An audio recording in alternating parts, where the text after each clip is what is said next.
ছুটির দিনের ঈদযাত্রায় বেলা বাড়ার সঙ্গে সঙ্গে পাল্লা দিয়ে বেড়েছে যাত্রী চাপ। স্বস্তির যাত্রা থাকলেও কোনো কোনো ট্রেনে ছিল উপচে পড়া ভিড়।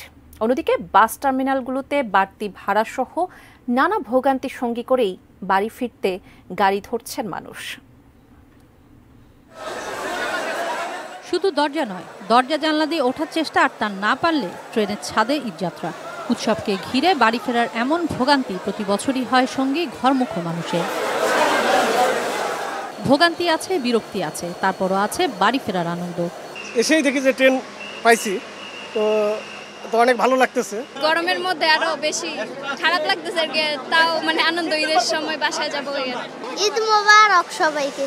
রাজধানীর গাবতলী বাস টার্মিনালে সকালে যাত্রী চাপ কম থাকলেও বেলা বাড়ার সাথে সাথে বেড়েছে যাত্রীদের আনাগোনা।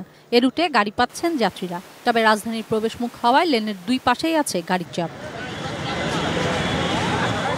রাজধানীর কল্যাণপুর, সায়দাবাদ, মহাখালী টার্মিনালে দুর্ভোগে পড়েছেন যাত্রীরা। কোথাও সময় মতো গাড়ি না আসার বিপাকে, কোথাও বা দ্বিগুণ তিনগুণ ভাড়া গোনার ভোগান্তি। 9টা টিকিটের বাস সোল্ড আউট হয়ে গেছে, এখন লাইনটাতে দাঁড়িয়ে আছি কিন্তু টিকিট দিচ্ছে না। এবং এই অল্টারনেটিভ বাসে আমাদের ময়মনসিং যাওয়ার আরও অনেক বাস আছে, বাট বাস এই সুযোগটা কাজে লাগাচ্ছে। কীভাবে? ওরা ভাড়া 500 টাকা করে নিচ্ছে। ঈদ আসলে এরকম কেন হয়? এইটা আমরা কেন বারবার হচ্ছে সাফার করব। সায়দাবাদ পর্যন্ত আসতে এটা সময় নিল প্রায় 3.5 ঘন্টা। দিন দিন এই ভোগান্তিটা আরো বেড়েই চলছে।